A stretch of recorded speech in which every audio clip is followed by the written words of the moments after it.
नमस्कार श्रोताओं, कहानियों का कारवा चैनल में मैं बिंदु सांधु आप सबका स्वागत करती हूँ। आज मैं आप लोगों के लिए पूनम अहमद जी की एक कहानी हम तीन लेके आई हूँ।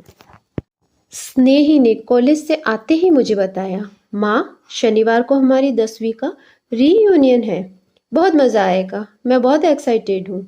नीता, रिंकी, मोना से मिले हुए बहुत समय हो गया। वे लोग भी कोटा से इस प्रोग्राम के लिए विशेष रूप से आ रही है।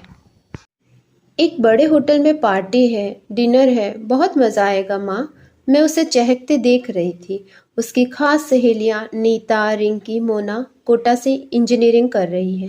स्नेहा फिर बोली, कुछ बोलो ना माँ, बहुत मज़ा आता है पुराने दोस्तों से मिलकर, है ना माँ? न चाहते हुए भी मेरे मुंह से ठंडी सी सांस निकल गई। हाँ, आता तो है।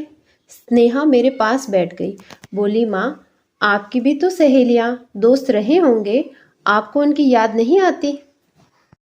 आती तो है, लेकिन शादी के बाद लड़कियां अपनी अपनी गृहस्थी में खो जाती है, चाहकर भी एक दूसरे से मिल नहीं पाती। नहीं माँ, दोस्तों से मिलना इतना मुश्किल तो नहीं है। आप नानी के यहाँ जाती है तो किसी से मिलने की कोशिश नहीं करती? हाँ, मैं जाती हूँ तो वे लोग थोड़े ही होती है वहाँ। वे अपने हिसाब से प्रोग्राम बनाकर मायके आती है। अरे माँ, कोशिश तो करो अपनी पुरानी सहेलियों से मिलने की। आपको भी बहुत मज़ा आएगा। आपकी लाइफ में भी एक चेंज होगा। मेरी मानो तो एक रीयूनियन आप भी रख लो। स्नेहा तो यह कहकर फ्रेश होने चली गई। दो चेहरे मेरी आंखों के आगे तैर गए। क्यों ना मैं भी सुकन्या और अनीता से मिलूं? लेकिन मैं यहाँ मुंबई में, सुकन्या इलाहाबाद में और अनीता दिल्ली में है। 20 साल से तो कोई संपर्क ही नहीं है। माँ के यहाँ जाती हूँ तो माँ से ही उनके बारे में पता चल जाता है। अब थोड़ा अजीब तो लगेगा। अब किसका कितना स्वभाव बदल गया है पता नहीं। कोई मिलने में रुचि भी दिखाएगा या नहीं। खैर, पहल तो करके देखनी चाहिए। एक कोशिश करने में क्या हर्ज है। बस मन इसी बात में उलझ कर रह गया। अमित ऑफिस से आए, मुझे थोड़ी देर देखते रहे, फिर बोले, मीनू क्या हुआ, किस सोच में डूबी हुई लग रही हो? मैंने उन्हें कुछ नहीं कहा, टाल दिया। मैं अभी किसी को कुछ नहीं बताना चाहती थी। खाने के समय बच्चों ने भी मुझे पूछा, मैंने उन्हें भी टाल दिया। अगले दिन सबके जाने के बाद मैंने मुजफ्फरनगर माँ को फोन कर उन्हें अपने मन की बात बताई। वे हंस पड़ी, बोली, बहुत अच्छा सोचा, बना लो प्रोग्राम। मेरे पास उन दोनों के नंबर नहीं है। परेशान क्यों हो रही हो? मैं उनके घर से फ़ोन नंबर लाकर तुम्हें बता दूंगी। मैं बेफिक्र हो गई। आधे घंटे में ही माँ ने मुझे दोनों के फ़ोन नंबर लिखवा दिए। सुकन्या हमारी ही गली में तो रहती थी और अनीता 2 गली छोड़कर। मैं दोनों से बात करने के लिए बेचैन हो गई। मेरी आवाज़ दोनों ही नहीं पहचानी, लेकिन जब उस उम्र के खास कोडवर्ड, खास किस्सों का संकेत दिया तो दोनों चहक उठी। हमने कितने गिले शिकवे किए, कभी याद न करने के उल्हाने दिए। फिर मैंने अपना प्रोग्राम बताया तो दोनों एकदम तैयार हो गई। लेकिन परेशानी यह थी कि अनीता वो एक टीचर थी और सुकन्या मेरी तरह हाउसवाइफ। तय यह हुआ कि अनीता छुट्टियों में ही मुजफ्फरनगर आ सकेगी। रात को जब हम चारों साथ बैठे तो मैंने कहा, अमित आपसे कोई जरूरी बात करनी है। बच्चों के भी कान खड़े हो गए। अमित ने कहा, कहो ना, क्या हुआ? मुझे भी अपनी सहेलियों से मिलने माँ के यहाँ जाना है। मेरा भी रीयूनियन का प्रोग्राम बन गया है।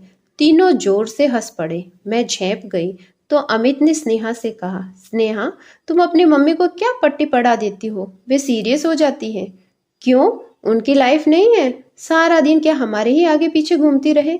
उनका भी फ्रेंड सर्कल रहा होगा, उनका भी मन करता होगा। माँ आप बताओ, क्या सोचा आपने? मैंने तीनों को सुकन्या और अनीता से हुई बातचीत के बारे में बता दिया। हंसी खुशी मेरा प्रोग्राम बन गया।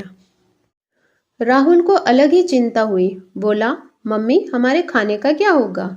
लता बाई से बात कर ली है, वो दोनों टाइम का आकर खाना बना देगी। अमित ने 2-3 दिन बाद ही मेरी फ्लाइट बुक कर दी थी। मैंने सुकन्या और अनीता को भी बता दिया। अब हम तीनों फोन पर संपर्क में रहती। बहुत अच्छा लगने लगा। सुकन्या के पति सुधीर बिजनेसमैन है। उसकी भी एक बेटी है और एक बेटा है।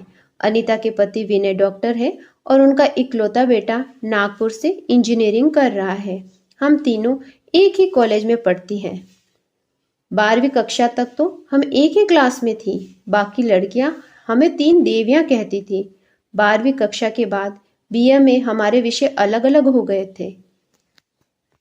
सुकन्या का विवाह तो बीए के बाद ही हो गया था, अनीता और मेरा एमए करने के बाद।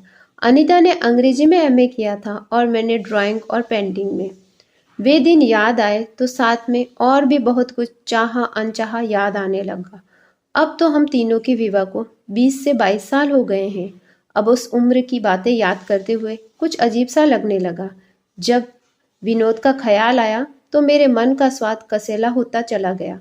अच्छा ही हुआ उस लालची इंसान का सच जल्दी मेरे सामने आ गया। मेरी टीचर माँ उसके दहेज के लालच को कहाँ से पूरा कर पाती। पिता का साया तो मेरे सिर से मेरी 13 वर्ष की उम्र में ही उठ गया था। जब से अमित से विवाह हुआ है, कुदरत को धन्यवाद देते नहीं थकती हूँ मैं। और सुकन्या ने अनिल को कैसे भुलाया होगा। अनिल और सुकन्या बीए में एक ही सेक्शन में थे। धीरे धीरे जब दोनों के प्रेम के चर्चे होने लगे तो बात सुकन्या के घर तक पहुंच गई और फिर सुकन्या का विवाह बीए करते ही कर दिया गया। अनीता और मुझसे सुकन्या के आंसू देखे ही नहीं जा रहे थे। वह बार बार मरने की बात करती और हम उसे समझाते रहते। उधर अनिल का हाल कॉलेज में एक मजनू की तरह हो गया था। हम जब भी उसे देखते उस पर तरस आ जाता। पहले सुकन्या और फिर मेरा भी विवाह हो गया। अनीता शुरू से ही जानती थी कि अगर उसके घर में किसी को भी उसका कोई प्यार व्यार का चक्कर सुनने को मिलेगा तो उसकी पढ़ाई छुड़वा दी जाएगी। इसीलिए वह इन सब चक्करों से दूर रही, बस हंसते हुए हमारे किस्से सुनती। और अब हम अपनी अपनी गृहस्थी में वे किस्से वे बातें सब भूल चुके थे। छुट्टियों तक का समय बेसब्री में बीता। अमित और बच्चे मेरे उत्साह पर मुस्कुराते रहे। तय समय पर मैं एयरपोर्ट से टैक्सी लेकर पहुंच रही थी। अनीता ने कहा भी था वो मुझे लेने आ जाएगी, फिर साथ चलेंगे। लेकिन जब मुझे पता चला कि उसके लिए उसके पति को क्लिनिक छोड़कर इतनी दूर आना पड़ेगा तो मैंने प्यार से मना कर दिया। मुझे आदत है ऐसे जाने की। मेरा शहर आ गया था, मेरी जन्मभूमि। यहाँ की मिट्टी मुझे अपनी ही खुशबू महसूस कराती है। यहाँ की हवा में मैं मातृत्व का अपनापन महसूस करती हूँ। मेरे चेहरे पर एक गहरी मुस्कान आ जाती है, जैसे मैं एक नव यौवना बन गई हूँ। वैसे भी मायके आते ही एक धीर गंभीर महिला भी चंचल तरुणी बन जाती है। घर पहुंचकर फ्रेश होकर खाना खाया। माँ और रेनू भाभी ने पता नहीं कितनी चीजें बना रखी थी। मैं सबके साथ थोड़ी देर बैठकर सुकन्या के घर जाने के लिए तैयार हो गई। भाभी ने हंसते हुए कहा, सहेलियों में हमें मत भूल जाना। सब हंसने लगे। अनीता भी वहीं आ चुकी थी। अपने अपने मोबाइल पर हम लगातार संपर्क में थी। हम तीनों ने जब 20 साल बाद एक दूसरे को देखा तो मुंह से बोल ही नहीं फूटे। फिर बिना कुछ कहे भीगी आंखें लिए हम तीनों एक दूसरे के गले लग गए। सुकन्या के माता पिता और भाई हमें एक टक देखते रहे। फिर जो बातों का सिलसिला शुरू हुआ तो कब लंच टाइम हो गया पता ही नहीं चला। तभी सुकन्या की भाभी ने आकर कहा, 3 देवियों खाना लग गया है, पहले खाना खा लो। ये बातें तो अभी खत्म होने वाली नहीं है। फिर दिन भर साथ रहकर हम तीनों शाम को अपने अपने घर आ गई। माँ मेरा इंतजार कर रही थी। देखते ही बोली, ये क्या बेटा, पूरा दिन वहीं बिता दिया। भाभी भी कहने लगी, अब कल कहीं मत जाना, उन्हें यहीं बुला लेना, नहीं तो हम इंतजार करते ही रह जाएंगे और तुम्हारा ये हफ्ता ऐसे ही बीत जाएगा। मैंने हंसकर बस ठीक है कहा। रात को अमित और बच्चों से बात की। अमित ने आदतन पूरे दिन का हालचाल पूछा। सुबह 10 बजे सुकन्या और अनीता आ गई। पहले हम साथ बैठकर गप्पे मारती रही। फिर भाभी के मना करने पर भी किचन में उनका लंच तैयार करने में हाथ बटाया। फिर हम तीनों कमरे में आ गई। मेरा कमरा अब मेरे भतीजे यश का स्टडी रूम बन गया है। छुट्टी थी, यश खेलने में व्यस्त था। हम तीनों आराम से लेटकर अपने अपने परिवार की बातें एक दूसरे को बताने लगी। बात करते करते मैंने नोट किया कि सुकन्या कुछ उदास सी हो गई। मैंने पूछा, क्या हुआ सुकन्या? कुछ नहीं। हमें नहीं बताओगी? अनीता ने पूछा। कुछ नहीं, तुम लोगों को वहम हुआ है। सुकन्या पहले तो गुमसुम सी बैठी रही, फिर बहुत ही उदास स्वर में बोली, अनिल को नहीं भुला पाई मैं। हम दोनों चौंक पड़ी। क्या क्या कह रही हो तुम? हाँ, सुकन्या की आंखों से आंसू बहने लगे। अपने असफल प्यार की पराकाष्ठा को दिल में लिए एक सहज जीवन जीना अग्निपथ पर चलने जैसा मुश्किल है, ये सिर्फ मैं जानती हूँ। बस दो हिस्सों में बटी जा रही हूँ। अब तो उम्र भी ढलान पर है, लेकिन मन वही ठहरा है। अनिल से दूर मन कहीं नहीं रमा। इतने सालों में जैसे दो नावों की सवारी कर रही हूँ। बस बचा कुचा जीवन भी जी ही लूंगी, जो प्यार मिलने से पहले ही खो गया। कैसे जी लिया उसके बिना भी, यह वही जान सकता है जिसने ये सब झेला हो। सुधीर के पास होती हूँ तो अनिल का चेहरा सामने आ जाता है, और जब भी यहाँ आती हूँ मेरा मन और उदास हो जाता है। मैं और अनीता हैरानी से सुकन्या को देखती रही। हमें तो सपने में भी उम्मीद नहीं थी कि बात इतनी गंभीर होगी। ये क्या हो गया हमारी प्यारी सी सहेली को? 22 साल से इस मनोदशा में है। मैं और अनीता एक दूसरे का मुंह देखने लगी। हम जानती थी कि सुकन्या शुरू से ही बहुत भावुक थी, लेकिन वह तो आज भी वैसी ही थी। सुकन्या कह रही थी, यहाँ आने पर मेरे सामने अतीत के मधुर पल जीवंत हो उठते हैं। आज भी आंखें बंद कर उस सुखद समय का एक एक पल जी सकती हूँ मैं। अनीता ने पूछा, सुकन्या, यहाँ आने के बाद तुम कभी अनिल से मिली हो? नहीं। अनीता ने पल भर पता नहीं क्या सोचा, फिर बोली, मिलना है उससे? मैं तुरंत बोली, अनु पागल हो गई हो क्या? अनीता ने ठहरे हुए स्वर में मुझे आंख मारते हुए कहा, क्यों, इसमें पागल होने वाली क्या बात है? सुकन्या अनिल के लिए आज भी उदास होती है, तो क्या उससे एक बार मिल नहीं सकती? सुकन्या ने कहा, नहीं, रहने दो, अब मिलकर क्या होगा? अरे एक बार उसे देख लोगी तो शायद तेरे दिल को ठंडक मिल जाए। मुझे कुछ समझ नहीं आ रहा था। मैं चुप रही। पता नहीं अनीता ने क्या सोचा था। सुकन्या ने मेरी तरफ देखते हुए पूछा, मीनू तू क्या कहती है? जैसा तेरा दिल चाहे, लेकिन मैं उससे मिलूंगी कहाँ? अनीता ने कहा, मुझे उसका घर पता है। बुआ जी की बेटी उसी के कॉलेज में पढ़ाती है, जहाँ अनिल भी प्रोफेसर है। सुकन्या बोली, मेरे तो हाथ पांव अभी से कांप रहे हैं। कैसा होगा वह? क्या कहेगा मुझे देखकर? पहचान तो जाएगा? अनीता हंसी। हाँ, पहचान तो जाना चाहिए। उसकी याद में तो आज भी वैसी ही तो सूखी सी मरियल है। सुकन्या ने कहा, हाँ, तेरी तरह सेहत बनानी भी नहीं है मुझे। अनीता का शरीर कुछ ज्यादा ही भर गया था। मैं जोर से हंसी तो अनीता ने कहा, हाँ हाँ ठीक है, मुझे अपनी सेहत से कोई शिकायत नहीं है। ये तो अपने प्यारे पति के प्यार में थोड़ा फल फूल गई हूँ। और फिर हम तीनों इस बात पर खूब हंसी। मैंने कहा, वैसे हम तीनों के पति है बहुत अच्छे, जो हमें एक दूसरे से मिलने भेज दिया। अनीता ने कहा, हाँ, ये बातें सुन लेते तो हैरान रह जाते। खास तौर पर सुकन्या के बच्चे तो अपनी माँ के इस सो कोल्ड प्यार का किस्सा सुनकर धन्य हो जाएंगे। सुकन्या चिढ़कर बोली, चुप कर, खुद ही आइडिया दिया और खुद ही मेरा मजाक उड़ा रही है। अगले दिन हम तीनों मार्केट गई। वह सुकन्या ने अनिल को देने के लिए गिफ्ट खरीदी। सुकन्या बहुत इमोशनल हो रही थी। अनीता और मैं अपनी हंसी बड़ी मुश्किल से रोक पा रही थी। अनीता ने मेरे कान में कहा, यार ये तो बिल्कुल नहीं बदली, पहले भी एक बात पर हफ्तों खुश होती थी। मैंने कहा, हाँ, लेकिन तूने इसे अनिल से मिलने का आइडिया क्यों दिया? अनीता बड़े गर्व से बोली, टीचर हूँ, बिगड़े बच्चों को सुधारना मुझे आता है, और इसे तो मैं अच्छी तरह जानती हूँ। अपनी इस खूबसूरत सहेली का सौंदर्य प्रेम भी मुझे पता है। और तुझे बता रही हूँ, मैंने अनिल को 6 महीने पहले एक शादी में देखा था। अच्छा, कोई बात हुई थी क्या? नहीं, मौका ही नहीं रहा। अच्छा अब चुप कर, अपनी सहेली की शॉपिंग पूरी हो गई शायद। पता नहीं कितने रुपए फूंक कर आ रही है मैडम। सुकन्या पास आई तो हमने पूछा, क्या क्या खरीद लिया? कुछ खास नहीं। अनिल के लिए एक ब्रांडेड शर्ट, एक परफ्यूम, एक सुंदर सी पेन और उसकी पसंद की मिठाई। अनीता ने कहा, चलो चलें, प्रोफेसर साहब घर आ गए होंगे।